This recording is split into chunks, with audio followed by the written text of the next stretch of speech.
ဒီတကဆော့ခဲဝဲအတူတရာခုတဲ့တော်လေးဆောစီဖို့ဖလာဝဲချီဆက်စီကောနေလောတဲ့တဲ့ဆဲနေဖလာပဲဝိရှာဆက်တို့ခွီဆဘခုဝိရှာဆက်တို့ခွီဆဘခုအကေဒီဖိုးတာတကားဥပလလောဘောဒါဟီလောပွာလောဖူကတကားလောတော့ဒါစီညောကိုအိုလောအဖိပါခုတော့ဒါကကိုအမီလောဒါလောလဘာကူလိုတကားဒါစုကဆအဆိုးဆိုးအခါခါအဖတခုတာဖို့အပဒုဖတ်တို့တကားလောလိချီတော်နေဖလာဖဲတဲတိမိတေဆတ်တို့တဲဆဘုတ်စီရဲ့တဲတိမိတေဆတ်တို့တဲဆဘုတ်စီရဲ့ဒါကတော်လောအမေတော့ရေလောပါခဲလက်တူလိုတတိမေအီယေရှုခရစ်ဟဲလောလဟောကုကလက်ဒီတော့အကူကေခေါ်ကေဝတ်တတဲ့ဘဖိုးလဲယမေအဒုကတဲ့တကားလောခေဒါဆေတော်နေကမြေဝဒကောအော်လဘတာကျွဲတပကနုကနာတကုကစားရွာကလူကထားကမြေဝဒပလောနေမှုတောက်ဖို့ဒါသာကုကုစောဘာနေတာမြေဝဒတရာချင်းဆန်အဝဲနေမေပတရာလေဟာဝေကိုလေပတာမဲလောတစီသက်တော့ပကွဲမှုတော့အဝဲဟဲ့မတကုတာလဲဘွားခုလဲမို့တော်ဖို့ခေဆာစိဘလူပါတို့အာတော့ပတရာနေရခေဝိသစုပါလဲအဝဲအာချေမပဒုဓမ္မဝီမတတကုစနာမတဲ့ကကြတော့ဘာထွဲလဲဘာတခေါ်ပေါ်မှုတိတပါခွဒနေအဝဲကစီတဲ့တဲလောတာလဲဘယောကလောနေဝိသစုဘယ်ခေကညာလဲမို့တော်ဖို့တဖူးဟေဘာတာခွဲတာရစီကောနေလောတဆက်ကတော့လဲဥလောတဲ့တင်နေဘီလောလဲပတရာအစုဘူးလဲစီကောနေလောဟာလိုကေဆုကတော့စီဘလူဘာကစားဘလူဖို့မူထာညာဤလောဆောလာတာဘောရဲ့ပပလောနမူ country band အဖွဲ့ဟဲဘူးတကူဘတ်ကူဘာဒါလနန်သာဂုံတရူစောစီတပလဘူးတော့ဘူးတကူဘတ်ကူဘာဒါလကဲတဆာကရလနန်သာဂုံတော့ဖို့တကူခေါ်တရတော့စီဘလူဘာကစားဘလူဖို့လူမလို့ပေါ်နေလောကျေးဇူးစွာဘုရားသခင်ရဲ့ဂုဏ်ကျေးဇူးတော်ချီးမွမ်းပါတယ်ဒီညကျွန်တော်နန္ဒာကုန်းအသင်းတော်ရဲ့ဖိတ်ကြားချက်အရကျွန်တော်တို့ဒီ Ploner Move Music Band ဖွဲ့နဲ့အတူကျွန်တော်တို့ဒီနန္ဒာကုန်းအသင်းတော်မှာရှိတဲ့လူငယ်ဆရာမတွေအသင်းသူအသင်းသားများနဲ့အတူတကွကျွန်တော်တို့လာရောက်ပြီးမိသားရောက်ဖွဲ့ဝိပြုရတဲ့အခွင့်ရရှိတဲ့အတွက်ကြောင့်ဘုရားသခင်ရဲ့ဂုဏ်ကျေးဇူးတော်ကိုချီးမွမ်းပါတယ်ဒီနတ်သားကုန်းအသင်းတော်မှာရှိတဲ့တောင်းရှိတဲ့ခွင့်ပြုတဲ့သူများအပေါ်မှာလည်းဘုရားခင်ကျေးဇူးတော်တက်ရောက်ပါစေကျွန်တော်အနေနဲ့ဒီနေ့ဟောပေးဖို့ရွေးချယ်ထားတဲ့ခေါင်းစဉ်လေးကတော့ဒီလကကျွန်တော်သခင်ခရစ်တော်ရဲ့တမန်ပြန်လည်မွေးဖွားခြင်းလကိုအောင်ပေးသတိရခြင်းအနေနဲ့ယေရှုခရစ်တော်မွေးနေ့တော်မြတ်ပေါ့နော်ကျွန်တော်တို့အချိန်ကာလကိုပြန်စဉ်းစားကြည့်ရင်2025ခုနှစ်ဒီနေ့ဆိုရင်ဒီဇင်ဘာလရဲ့14ရက်ပေါ့နော်လောက်ဝဲကျိုးသွားပြီဖြစ်ပါတယ်ကျွန်တော်တို့ပြန်စဉ်းစားကြည့်ရင်ဘုရားသခင်ရဲ့ဂုဏ်ကျေးဇူးတော်ဟာတော်ကိုအံ့ဩဖွယ်ကောင်းပါတယ်နော်ဒီ2025ခုနှစ်တစ်နှစ်တာလုံးကျွန်တော်တို့ပြန်စဉ်းစားကြည့်ရင်ကျွန်တော်တို့အားလုံးသိတဲ့အတိုင်းပဲနော်ကျွန်တော်တို့တိုင်းနိုင်ငံမှာရှိတဲ့နော်နိုင်ငံသူနိုင်ငံသားတွေကလေးငယ်လူကြီးမိဘတွေနော်ဒီနှစ်မှာကျွန်တော်တို့ကြောက်လန့်နဲ့စိုးရိမ်ထိတ်လန့်ဖွယ်ရနဲ့ကျွန်တော်ကြော်လွားတဲ့နှစ်တစ်နှစ်ဖြစ်ပါတယ်အားလုံးပဲသိတဲ့အတိုင်းပဲကြားသိရတဲ့သတင်းတွေကလည်းနေ့တိုင်းပဲဆိုးရုပ်တဲ့အမှုရာတွေကျွန်တော်တို့နော်ကြမ်းတမ်းရှုပ်ထွေးတဲ့အမှုရာတွေကနေ့စဉ်နေ့တိုင်းကြားရတယ်သို့တော်လည်းပဲဘုရားရှင်ကျေးဇူးတော်ကြောင့်ယခုဒီလိုရှုပ်ထွေးခဲရင်းတဲ့ကာလတစ်နှစ်လုံးကိုကျွန်တော်ကြော်ဖြတ်ခဲ့ပြီဘုရားသခင်ကျေးဇူးတော်ကြောင့်ယခုနှစ်တစ်နှစ်လုံးရဲ့နောက်ဆုံးကာလဖြစ်တဲ့ဒီဇင်ဘာလလောက်ဝဲအထိကျွန်တော်တို့ရောက်ရှိပြီဒီလလည်းကိုဦးမှာပြီး2026ခုနှစ်ပြည့်နှစ်သက်ကိုလည်းကျွန်တော်တို့ရှောက်နှံအောင်မှာဖြစ်တဲ့ကြောင့်ဘုရားရှင်ရဲ့ဂုဏ်ကျေးဇူးတော်ကိုချီးမွမ်းတယ်ဒီလိုကျွန်တော်တို့ဒီမွေးနေ့တော်လက်မြတ်ကိုမဖြတ်သန်းရဘဲနဲ့ကြံရစ်ခဲ့တဲ့လူတွေလည်းမြောက်များစွာရှိပါတယ်သူတို့အတွက်လည်းကျွန်တော်တို့ဆုတောင်းပေးရမှာဖြစ်ပါတယ်ဒီအချိန်ကာလမှာခဏခရစ်တော်မွေးနေ့ကိုကြိုးဆိုခြင်းပဲမဲ့လို့မကြိုးဆိုရပဲနဲ့ခဏတော်တဲ့တောင်ထဲမှာဝင်းနဲ့ပက်လက်နဲ့ကြေကွဲ ဝင်နေရတဲ့ခံစားလူတွေလည်းမြောက်များစွာရှိပါတယ်အဲ့ဒီလူတွေအတွက်လည်းကျွန်တော်တို့ဆုတောင်းပေးရမှာဖြစ်ပါတယ်ဒါကြောင့်ဒီလိုဖြစ်စေကျွန်တော်တို့အခုဒီမှာနေတဲ့မိသားစုသားသမီးတွေဖျားရှင်ရဲ့ဂုဏ်ကျေးဇူးတော်ချီးမွမ်းပါတယ်ဒါကြောင့်ဆာလံခန်းကြီး118ခန်းငယ်24မှာဤနေ့ဒီထာဝရဘုရားစီရင်တော်မူသောနေ့ရက်ဖြစ်၍ယနေ့ဝမ်းမြောက်ရွှင်လန်းကြကုန်ကျွန်တော်တို့ဒီနေ့ကတကယ်ခရစ်တော်မွေးနေ့တော်မြတ်ကိုအကျိုးကျွန်တော်ကြိုးဆိုရတဲ့အခွင့်ရရှိတယ်ကျွန်တော်တို့အသင်းသူအသင်းသားတွေမိသားစုတွေဒါကြောင့်ကျွန်တော်တို့ဘုရားရှင်ရဲ့ဂုဏ်ကျေးဇူးတော်ချီးမွမ်းရမယ်ဆိုတော့ကျွန်တော်တို့တဘာပတိဖတ်သွားတဲ့ကျမ်းပိုက်ထဲမှာဟေရှာအခန်းကြီး9ခန်းငယ်6မှာအကြောင်းမူကားငါတို့အဖို့သူငယ်ကိုမူဖွားမြင်၏ငါတို့အားသားကိုပေးသနာတော်မူ၏ထိုသူသည်အုပ်ဆိုးခြင်းအာဏာစက်ရှိလိမ့်မည်နာမတော်မူကားအံ့ဩဖွယ်တိုင်ပင်ဘက်တကိုးကြည့်သောဘုရားသခင်ထာဝရအဖငြိမ်သက်ခြင်းအရှင်ဟုခေါ်ဝေါ်တတ်မှုခြင်းကိုခံတော်မူလိမ့်မည်တော့နှုတ်ကပတ်တော်ကြည့်ရင်ဒီနှုတ်ကပတ်တော်ကသခင်ယေရှုခရစ်တော်မပေါ်ခင်ခင်ယေရှုခရစ်တော်မပေါ်သေးဘူးနော်မပေါ်ခင်အချိန်တွေကနေစပြီး prophet ဟေရှာယကကြိုပြီးတော့ prophecy သူကကြိုပြီးပြောထားတာဖြစ်တယ်ဒါပေမဲ့ဒီနေ့ပြည့်စုံခြင်းရောက်သွားပြီနော်ကျွန်တော်တို့ခရစ်တော်မပေါ်မီတည်းက prophet ဟေရှာကြီးကကြိုပြီးပြောထားတဲ့အကြောင်းအရာကြီးဖြစ်တယ်ဒါကြောင့်တိမောသေဩဝါဒခန်းကြီးတိမောသေဩဝါဒစာပထမဆုံးခန်းကြီး1ခန်းငယ်15မှာယေရှုခရစ်သည်အပြစ်ရှိသောသူတို့ကိုကယ်တင်ခြင်းကဤလောကသို့ကြွလာတော်မူသောစကားသည်သစ္စာစကားဖြစ်၏အကျွမ်းမဲ့ခံယူအပ်သောစကားလည်းဖြစ်၏တဲ့ဒါကြောင့်သခင်ခရစ်တော်ပေါ်ပြီးမှနော်တမန်တိမောသေနော်ယေရှုခရစ်သည်အပြစ်ရှိသောသူတို့ကိုကယ်တင်ခြင်းကဤလောကသို့ကြွလာတော်မူသောစကားဖြစ်၏သစ္စာစကားဖြစ်၏အကျွမ်းမဲ့ခံယူအပ်သောစကားဖြစ်၏ဟုလည်းပြောထားပါတယ်ဒါကြောင့်ခဏယုံကြည်သူသားသမီးတွေကျွန်တော်တို့အသက်တာမှာယခုကဲ့သို့အံ့ဩဖွယ်နော်ကျွန်တော်တို့ကျေနပ်ဖွယ်ရာဖြစ်တဲ့သခင်ယေရှုခရစ်တော်သူကမွေးလာတဲ့ကနေစပြီးသူ့ရဲ့နာမအံ့ဩဖွယ်တဲ့တိုင်ပင်ဘက်တကူကြီးတော်ဖရာတဲ့ကျွန်တော်တို့တိုင်ပင်ဘက်ကျွန်တော်ခက်ခဲရှိရင်သူ့ကိုတိုင်ပင်ဘက်ပြုရမယ်နော်တိုင်ပင်ဘက်တကူကြီးတော်ဖရာသခင်ဖြစ်တယ်ထာဝရအဖလည်းဖြစ်တယ်ငြိမ်သက်ခြင်းအရှင်လည်းဖြစ်တယ်လို့ခေါ်တပုတ်ချင်းကိုထမ်းပေါ်လိမ့်မယ်ဒါကြောင့်ဒီသခင်ခရစ်တော်ရဲ့သူ့ရဲ့နာမတော်ကလာတဲ့ကအရန်ကြီးမြတ်တဲ့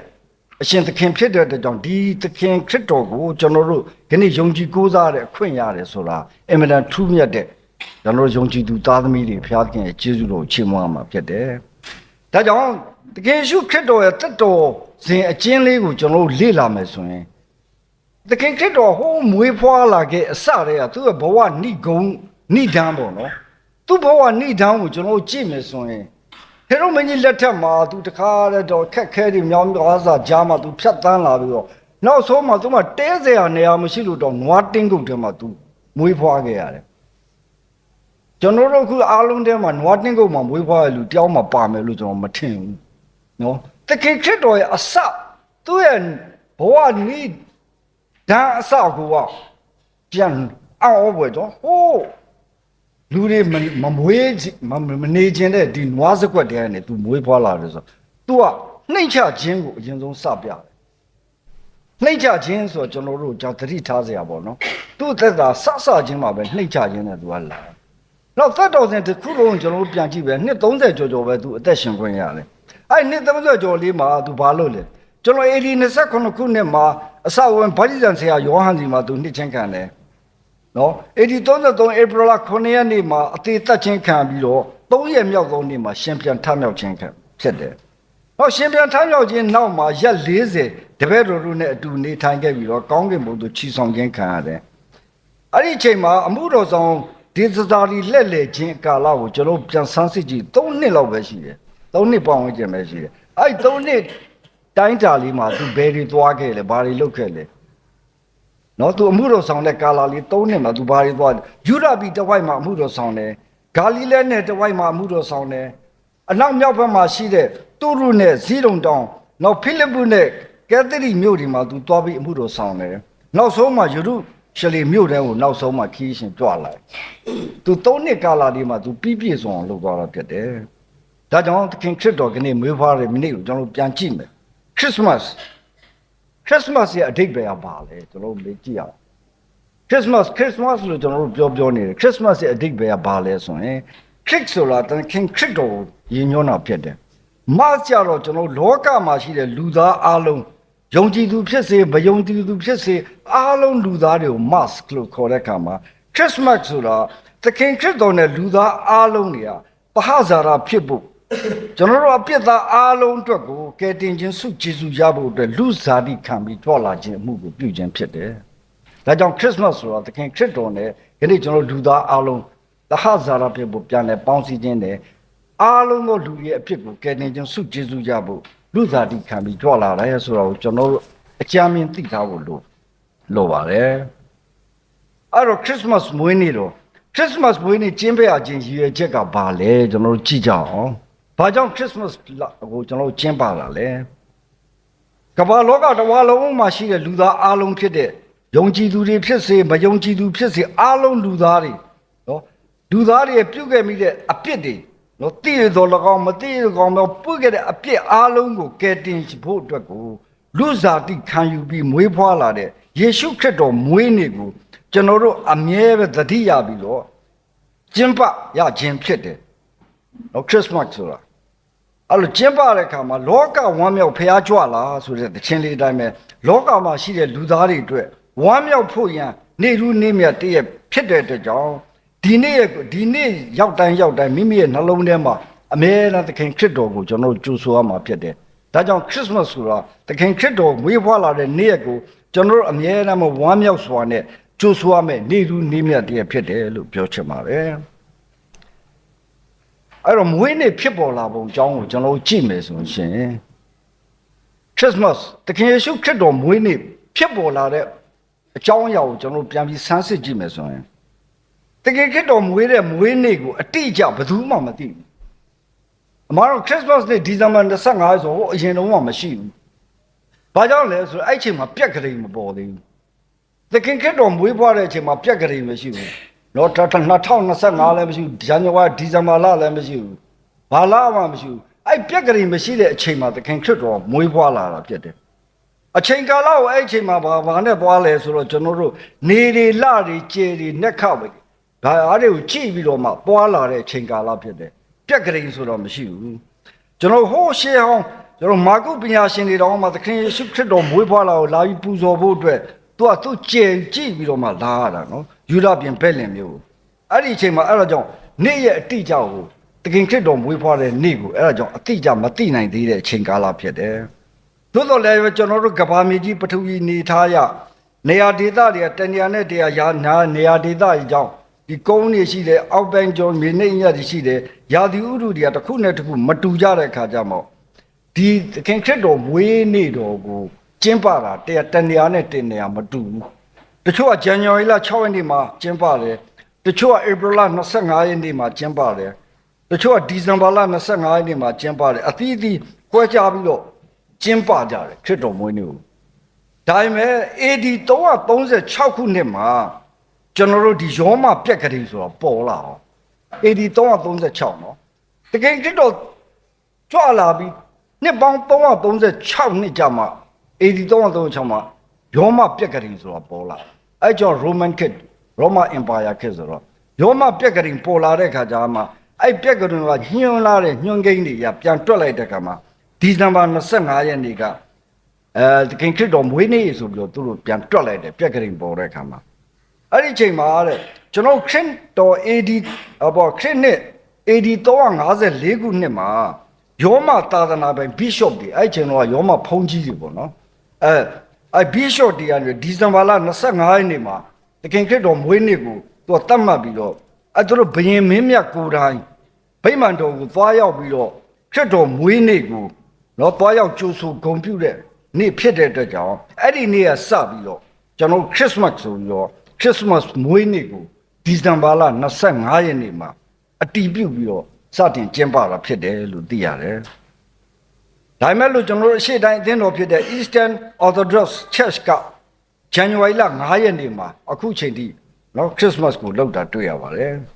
။အဲ့တော့ခရစ်စမတ်မွေးနေ့တော်ပွဲတော်ဒီတဲ့အသင်းတော်ပြုပြင်ပြောင်းလဲသောကာလ Reformation နော် AD 1500စပြီးရေပန်းစားလာတယ်။အဲ့ဒီချိန်ကာလမှာတဲ့ Protestant အသင်းပေါ်လာတယ် protestant သင်ပေါ်လာတဲ့အခါမှာအဲ့ကာလမတိုင်မီ1200ခုနှစ်စပြီး Saint Nicholas ကလက်ဆောင်တွေပေးဝေတဲ့အကျင့်လေးလုပ်လာတယ်ကျွန်တော်တို့အခု present တွေ Christmas ကိုပေးပို့လာတာအဲ့ဒါ1200နေစပြီးတော့ Saint Nicholas ကနေပြီးတော့ဒီဝေငှခြင်းအမှုရာအလေးအထားပြုလာတယ်ပြုလာတဲ့အခါမှာ1600ခုနှစ်အတွင်းမှာလက်ဆောင်တွေကို Christmas မှာလဲလှယ်လာတဲ့အကျင့်လေးတွေကစတင်လုပ်လာတာတွေ့ရတယ်နောက် AD 1800ခုနှစ်ကြာမှာ Christmas ထုံးတမ်းစင်လာရာတဖြည်းဖြည်းနဲ့တိုးပွားလာပြီးတော့ကျွန်တော်တို့အရာဝတ္ထုအကြောင်းအရာနှစ်ခုနဲ့ဒါကပြန်ပြီးတီထွင်လာကြတယ် Christmas tree လေးတွေလှုပ်လာတယ်နောက်ပြီးတော့ Christmas card လေးတွေနဲ့တယောက်နဲ့တယောက်ပေးပို့လာကြတယ် Christmas ချိန်မှာအဲ့ဒါကကျွန်တော်တို့ AD 1800နေစပြီးဖြစ်ပေါ်လာအဲ့အမှုရာဖြစ်ပေါ်လာရင်တဲ့ Christmas Day တခြင်းလေးတွေတီးဆိုလာတယ်တိတ်ဆိတ်သောညတန်ရှင်သောညအစရှိတဲ့တခြင်းလေးတွေကိုစတင်တီးဆိုလာတာဖြစ်တယ်လက်ဆောင်တွေကို Saint Nicholas အစားကို Santa Claus အယုတ်ကြီးနဲ့လိုက်လံဝေငှပေးတဲ့အလေးကျင့်ဟာအဲ့ဒီအချိန်မှာစပေါ်လာတာဖြစ်တယ်နောက်19ရာစုတဖြည်းဖြည်းနဲ့ရင့်ကျက်လာတဲ့အခါမှာ19ရာစုရောက်လာတဲ့အခါမှာ Christmas နေ့ကျင်းပခြင်းအရေးပါလာပြီးတော့အလုပ်သဘောဆန်လာတဲ့အခါမှာတဲ့ကျွန်တော်တို့ယနေ့ခေတ်ကာလမှာဒီကုမ္ပဏီတွေကုန်တိုက်တွေမှာသွားပြီးတော့ Christmas လက်ဆောင်တွေနော် Christmas လက်ဆောင်ရောင်းနေအများကြီးရောင်းကြဝယ်ကြတယ်နောက်မီးအောင်စုံလေးတွေအခြားသောအလှဆင်ပစ္စည်းတွေတီထွင်လှုပ်ဆောင်လာကြတယ်အခုတော့ကျွန်တော်တို့မြို့ထဲသွားရင်မြန်မာ Plaza ဒီဘက်ဘေးမှာ Christmas tree အကြီးပဲလှတယ်နော် Christmas အချိန်မှာသွားကြည့်လိုက်အရင်ပျော်စရာကောင်းတယ်နော်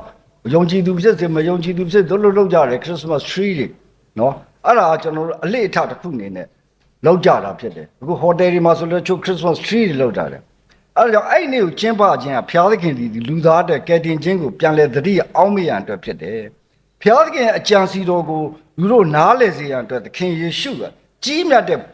ဖုံးတော်ကိုစွန့်ပြီးတော့လူစားတိကိုခံယူလိုက်ပြီးတော့လူရဲ့အသွေးတသွေးတသားဒီလူတွေနဲ့တသွေးတသားဒီဖြစ်ကြောင်းကိုဖော်ပြခြင်းအမှုရာဖြစ်တယ်ဒါကြောင့်ကျွန်တော်တို့ Christmas အကြောင်းကိုမတိုင်ခင်ကျွန်တော်တို့ကြည့်မယ်ဆိုရင်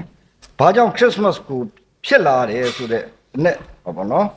ဒီနေ့လူသားအားလုံးပြစ်ကိုဆောင်ယူဖို့ညာသခင်ရှုခရစ်တော်ကြွလာခြင်းဖြစ်ပါတယ်အဲ့တော့ကျွန်တော်ပြန်စဉ်းစားခြင်းလူတိုင်းမှာတူညီတဲ့ယောဂတစ်ခုရှိတယ်ကျွန်တော်အားလုံးလူတိုင်းမှာတူတဲ့ယောဂတစ်ခုကဘာယောဂလဲဆိုတော့အပြစ်ဆိုတဲ့ယောဂလူတိုင်းမှာရှိတယ်အပြစ်တရားအပြစ်မရှိဘူးဆိုရင်လူကမရှိဘူးသူကတချို့ကိုယ့်အပြစ်မရှိဘူးဆိုတော့မှတကယ်တော့လူတိုင်းမှာအပြစ်ရှိတယ်အဲ့အပြစ်ကဒါလူတိုင်းမှာအတူရှိတဲ့ယောဂအတူတူပဲကင်ဆာယောဂတို့ဘာလို့ညာဒီအပြစ်ဆိုတဲ့ယောဂလူတိုင်းမှာရှိတဲ့အတွက်ကြောင့်ဒီတူညီတဲ့အပြစ်နော်ဒီယောဂအပြစ်ဆိုတာတချို့ကတော့ပြောမှာပါငါအပြစ်မဟုတ်ဘူးငါလူများကိုတတ်မှအပြစ်လူများကိုဒုံနဲ့ရိုက်နောင်လုံးမှအပြစ်နော်ဥမာဗရင်းချင်းမှအပြစ်သူများပစ္စည်းခိုးမှအပြစ်အဲ့ဒါအပြစ်တော့မှန်တယ်အဲ့ဒီအပြစ်ကဒုစရိုက်အပြစ်ကျွန်တော် criminal ခေါ်တာပေါ့နော်ပုကင်းတဲ့ဆိုင်တဲ့အပြစ်ဖြစ်သွားပြီကျွန်တော်တို့အခုဆိုတဲ့လူတိုင်းမှာရှိတဲ့အပြစ်ဆိုတော့မွေးရပါအပြစ်မွေးရပါအပြစ်ဆိုတဲ့နေရာမှာဇာတိဖြစ်တဲ့လောဘဒေါသမောဟမာနဒါအပြစ်ပဲလူတိုင်းမှာလောဘရှိတယ်ကျွန်တော်မှလည်းရှိတယ်ဒေါသလူတိုင်းမှာဒေါသရှိတယ်မောဟရှိတယ်အဲ့ဒါမွေးရပါအပြစ်ခေါ်တယ်ကျွန်တော်အဲ့ဒီအပြစ်အခုနလူကိုရိုက်မှလူကိုတတ်မှဆိုတဲ့အပြစ်ကဒုစရိုက်အပြစ် criminal အခုကျွန်တော်မွေးရပါအပြစ်ပြည့်တယ်လောဘဒေါသမှာလူတိုင်းမှာပါတဲ့အတွက်ကြောင့်လူတိုင်းမှာတူညီတဲ့နော်ဟောပေါ့ယောဂါဆိုတာအဲ့ဒီအပြစ်ပဲဖြစ်တယ်အဲ့ဒီအပြစ်အတွက်ကိုကျွန်တော်တို့ကအခုအပြစ်သခင်ခရစ်တော်ကကျွန်တော်တို့သိချင်ရသူဖန်ဆင်းတဲ့လူသားတွေသူ့သားသမီးတွေအပြစ်မကင်းဘူးဆိုတာသူသိတဲ့အခါမှာဥမာလူနာတယောက်ဒီနေမကောင်းရင်ဆရာဝန်စီသွားရတယ်လူနာအိမ်မှာကျွန်တော်တို့နေမကောင်းရင်ဆရာဝန်ဆေးကောင်းကိုကျွန်တော်တို့သွားရတယ်ဒါပေမဲ့လူနာအတွက်နော်အခုဒီဆရာဝန်ကြတော့လူနာစီကိုလာတာနော်ကျွန်တော်တို့အပြတ်သားတွေအတွက်လောကကိုသူကဆင်းလာတာတော်တော်ဝမ်းမြောက်စရာကောင်းတယ်နော်တော်ပြန်စဉ်းစားခြင်းလူနာဆိုတော့ဗာလေကျွန်တော်လူသားအားလုံးကိုပုံဆောင်ခြင်းဖြစ်တယ်အပြစ်သားတွေဖြစ်တဲ့လူသားအားလုံးတို့လူနာတွေပဲကျွန်တော်တို့အဲ့ဒီလူနာတွေအတွက်ကိုသခင်ခရစ်တော်ဟိုးကောင်းကင်ဘုံကနေလူဇာတိခံပြီးကျွန်တော်တို့လာပြီးကျွန်တော်အပြစ်တွေကိုလာသူအသွေးသုံးလောင်းခြင်းနဲ့ဝယ်ယူသွားတာကျွန်တော်တို့ကုစားသွားတာဖြစ်တယ်ကျွန်တော်တို့သူစီတော့သွားစရာမလိုသူကဟိုးကျွန်တော်တို့စီဆင်းလာပြီးကျွန်တော်တို့ကုပေးတာ ဒါဘယ်လောက်ကျေးဇူးတင်စရာကောင်းလဲဆိုတာကျွန်တော်ပြန်စဉ်းစားဖို့လိုပါတယ်အဲ့တော့ရှင်မသက်ခန်းကြီး1ခန်းငယ်21မှာခန်းကြီး1ခန်းငယ်21မှာကောင်းကင်တမန်များကတင်ငယ်တော်လေးအားနာမည်မဲ့ခေါ်ရတွင်သားယောက်ျားကိုဖွားမြင်လိမ့်မည်ထိုသားသည်မိမိလူတို့ကိုအပြစ်မှကယ်ချွတ်မိသူဖြစ်သောကြောင့်ယေရှုဟူသောအမည်ဖြင့်ပဲ့ရမည်ကောင်းကင်တမန်ဆိုတော့ကျွန်တော်တို့ပြန်စဉ်းစားခြင်းကျွန်တော်တို့အပြစ်အတွက်ခဏလူငယ်ဖြစ်သခင်ယေရှုခရစ်တော်ကကျွန်တော်ဟိုးကောင်းကင်နဲ့ကျွန်တော်တို့အတွက်ကိုဆင်းလာပြီကျွန်တော်တို့သူစီတော့သွားကြမလို့နော်ဆရာလူနာဆရာဝန်စီသွားကြဆရာဝန်ကလူနာစီလာကုတဲ့သဘောမျိုးနဲ့ကျွန်တော်တို့ပြည့်စည်ပေးတာသိကျေးဇူးတင်ဖို့ကောင်းပါတယ်ဒါကြောင့်ねတခါတော့ကမြို့တစ်မြို့မှာမိအကြီးကျယ်လောင်တယ်မိအကြီးကျယ်လောင်တဲ့အခါမှာတဲ့သူ့ဖခင်အောင်မိခင်တွေရောမိရောပါသွားပြီမိရောပါသွားတဲ့ကမိအရှင်ကပြင်းလာတဲ့ကြောင့်ခလေးလေးကအခန်းထဲမှာကြံနေခဲ့အဲ့ခလေးလေးကိုကယ်ဖို့အတွက်ကိုလူတွေကမတတ်နိုင်ဘူးအရှင်ပူပြင်းလာတဲ့အခါမှာအမေဖေတွေကတော့သိသွားပြီလားခလေးလေးကထဲမှာကြံတာဒါပေမဲ့မိသားသမားတယောက်အော်ဆိုတာနဲ့အဲ့ခလေးလေးကိုဘေးဟိုစားတခါမရရောက်အောင်နော်နိုင်ရနေကိုအကုန်ရိုက်ချိုးပါခလေးလေးကိုရောက်အောင်သူကယ်လိုက်တယ်ကယ်လိုက်တဲ့အခါမှာတဲ့အဲ့ခလေးလေးကတော့အသက်ရှင်တယ်မိဘမဲ့ဖြစ်နေတဲ့ခလေးလေးကိုဘယ်သူမွေးစားမလဲဘယ်သူမွေးစားမလဲဆိုပြီးတော့မြို့တော်ဝင်ကနေပြီးတော့သူကဆိုက်ဘောကြော်ညာတယ်ဒီကလေးလေးကိုမွေးစားမဲ့လူလာပြီးစည်ရင်ပေးကြပါတဲ့အခါမနဲ့နောက်တနေ့ကျတော့ခလေးကိုမွေးစားမဲ့လူကလာကြတော့လာတဲ့အခါမှာပထမဇနီးမောင်နှံခလေးမွေးစားမဲ့ဇနီးမောင်နှံပတ်စံချမ်းသာတယ်ငွေကြေးချမ်းသာတဲ့မိသားစုဘောဇနီးမောင်နှံဖြစ်တဲ့ကြောင့်ဒီကလေးလေးကိုသူတို့တကယ်မွေးစားပါနေတဲ့တရားဝင်မွေးစားပြီးတော့သူတို့မှာရှိတဲ့ဒီဘဏ်ငွေတွေအားသားတွေအကုန်လုံးသူကလေးနာမည်နဲ့ပေးရပြီးတော့သူမွေးစားပါမယ်ဆိုပြီးတော့အဲဇနီးမောင်နှံတို့ကလာတယ်ပြီးသွားတဲ့အခါမှာနောက်ဇနီးမောင်နှံတို့ကထပ်လာတယ်အဲဇနီးမောင်နှံတို့ကဘာလဲဆိုတော့သူတို့ကပညာရေးပိုင်းမှာတကယ်ထွန်းတောက်တဲ့မိသားစုကကြီးပြင်းလာတယ်နော်ပညာရေးဘက်မှာဆိုရင် तू ကပါမောက္ခအဆင့်လုံးရှိတယ်ပညာရေးမှာအဲ့ဒီမိသားစုကလာတဲ့အခါမှာအဲ့ကလေးကိုမွေးစားဖို့လာတော့ဒီကလေးလေးကိုတဲ့သူတို့တတ်ထားတဲ့ပညာတွေနဲ့ဆိုင်တဲ့အရာတွေကိုအားလုံးမတတ်မြောက်အောင်သင်ပေးမယ်ပြီးမွေးစားအနေနဲ့သူတို့မွေးစားပြီးတော့လက်မထိုးမယ်ဆိုပြီးလာတယ်လာတဲ့အခါမှာအဲ့ကလေးလေးကအဲ့မိသားစုဇနီးမောနန်တော်ဦးကိုကြည့်ပြီးခေါင်းခါတယ်တဲ့သူမိဘအနေနဲ့ तू လက်မခံဘူးပေါ့နော်နောက်ဆုံးကြတော့ဘသူရောက်လာလဲဆိုတော့စောစောကမိသားသမားကြီးကတက်လာပြီးတော့မှခလေးနောင်ရေးအတွက်ကိုတဲ့ तू ငွေကြေးဥစ္စာလဲ तू မကြွယ်ဝပါဘူးတဲ့နော်အခုနပညာရေးမှာလဲခလေးကိုခုနပေါမခတွေလောက်တော့ तू ခလေးကိုမပေးနိုင်ပါဘူးတဲ့ဒါပေမဲ့ तू ခလေးကိုပေးနိုင်တာတော့ဘာလဲဆိုတော့မြစ်တာပါပဲဆိုအဲ့ဒီ तू ချွတ်ပြလိုက်ပြီးတော့ခလေးလေးကို तू သွားကဲတဲ့အချိန်မှာမီးလောင်ထားတဲ့သူ့ရဲ့ဒဏ်ရာတွေလက်မောင်းမီးလောင်ထားတော့ဘိုက်မှာမီးလောင်ထားတဲ့ခလေးကိုဖွင့်ပြတဲ့အခါမှာခလေးလေးကပြန်ကြည့်ပြီးတော့အဲ့ဒီခုနသူ့အသက်ကိုကယ်ခဲ့တဲ့ဒီမိသားသမားကိုဖခင်အနေနဲ့နော်သူ့ရဲ့တကယ်ဖခင်အနေနဲ့အသက်ဆွန့်ပြီးကယ်တင်ခဲ့တယ်နော်သူ့ဖခင်ဖြစ်နေသူလက်ခံလိုက်တာကိုတွေ့ရတယ်တဲ့ဒါကြောင့်ယနေ့ကျွန်တော်တို့မွေးဖွားလာတဲ့သခင်ငယ်တော်သခင်ယေရှုခရစ်တော်ကလည်းကျွန်တော်တို့လူသားအလုံးအတွက်ထာဝရနော်သေရမယ့်နေရာကိုရောက်ဖို့အတွက်သူဟာကားတိုင်းမှာကျွန်တော်တို့အတွက်ကိုအသွေးသွန်းလောင်းခြင်းနာကျင်ခြင်းမြောက်များစွာသူခံရတယ်။နော်စရေထွေးကြီးခံရတယ်တော်တော်ပူဆိုပြီးတော့သူပေးဆောင်တော့သွေးတွေပေါက်ကြတယ်။သူကားတိုင်းသူထားရတယ်အားနဲ့လဲတိုင်းတခါလဲအရိုက်ခံရတယ်။ဒါတော့နာကျင်ခြင်းမြောက်များစွာအသွေးသွန်းလောင်းခြင်းနဲ့ကျွန်တော်တို့ကိုပေးဝေတဲ့သခင်ခရစ်တော်နော်ကျွန်တော်တို့ဖခင်နော်အဲ့ဒီဖြစ်တဲ့ကြောင့်ခုနခလေးငယ်လို့ပဲခလေးငယ်လေးကသူ့အသက်ကိုကယ်သွားတဲ့ဒီခုနမိသားသမားကိုပဲသူဖခင်အနေနဲ့ခံယူလိုက်ခြင်းဖြစ်တယ်ထွန်းတိတူပဲကျွန်တော်ခုနသခင်ခရစ်တော်လဲကျွန်တော်တို့ခုနေ့သေခြင်းတရားတကယ်လို့ဟိုးကျွန်တော်တို့အပြစ်ငရဲကိုရောက်မဲ့ဟာအတွက်ကိုသခင်ခရစ်တော်ကနေ့ကားတိုင်းမှာကျွန်တော်တို့အတွက်သွန်းလောင်းခြင်းနဲ့ကျွန်တော်တို့ကယ်ယူပေးတဲ့ဒါယေရှုရှင်ပေါ့နော်ကျွန်တော်တို့ယေရှုရှင်အဲ့ဒါကြောင့်ကျွန်တော်တို့ဒီအခါကိုကျွန်တော်ဘလို့မှမေ့လို့မရအောင်နော်ဒါကြောင့်ကိုယ်တော်ကျွန်တော်တို့အပြစ်တွေကိုယူဆောင်သွားတဲ့ထင်ရှားပေါ်ထွန်းတဲ့ဖြစ်တဲ့ကျွန်တော်တို့ဖခင်နော်ကျွန်တော်ထာဝရအသက်ရရှိဖို့အတွက်ကျွန်တော်တို့ကယ်တင်တဲ့အရှင်ဖြစ်တဲ့ကြောင့်ကျွန်တော်တို့ဒီနေ့သခင်ခရစ်တော်မွေးနေ့ခရစ်တော်ကိုကျွန်တော်အမြဲတမ်းမပိတ်ပြောက်ကြိုးဆိုရမှာဖြစ်တယ်အဲ့တော့ကျွန်တော်တို့ခရစ်စမတ်ကြိုးဆိုနည်းတွေကအမျိုးမျိုးတွေ့ရတယ်ကျွန်တော်တို့ဒီနေ့ဒီအချိန်မှာခစ်ပေါ်နော်ခက်လူငယ်တွေခရစ်ရဲ့သဘာဝအရာခရစ်စမတ်ကိုကြိုးဆိုရဲဆိုတာပျော်ပွဲရှင်ပွဲတစ်ခုအနေနဲ့တချို့ကလိုပဲအောင်းမိတယ် ကျွန်တော်တို့လည်းအရင်ကျွန်တော်တို့ဒီမရသေးတော့ပါတော့ဖះကိုမတိကျွမ်းသေးတဲ့အချိန်မှာလောကအရာနဲ့ကျွန်တော်သွားတဲ့အချိန်မှာခရစ်စမတ်ဆိုရင်တန်ခါချင်းမိတ်ဆွေတွေကတန်ခါချင်းမိတ်ခရစ်ယာန်ပဲမိတ်ခရစ်စမတ်မှာတို့တေချာလုပ်ပေးရမယ်နော်ဘာလုပ်ပေးရမှာလဲတန်ခါချင်းစားတော့စားတကယ် restaurant တခုမှာ one table တော့အပြည့်စုံပေါ့နော်ဒါလေးတို့လုပ်ပေးရတယ်ဟိုပြန်စဉ်းစားတယ်နောက်ပြီးဟိုးကျွန်တော် international school မှာလုပ်တော့ဒီ American ကျောင်းဆရာတွေ Christmas party တဲ့ Christmas party လုပ်တဲ့အခါမှာကျွန်တော်တို့ဒီ start party ဒီ Christmas လာပါတယ်ဟိုးအင်အားကောင်ပေါ်မှာတို့ငှားနေတဲ့အိမ်ပေါ့နော်တကယ်လှတယ်အင်အားကမ်ဘေးမှာ stick တွေပါထိုးထားတယ် Christmas မှာတခါရဲကျွန်တော်တို့ဟိုတယ်ကကားတွေငှားတယ် box နဲ့လာတယ်ဘူဖေးတွေတန်းစီထားတယ်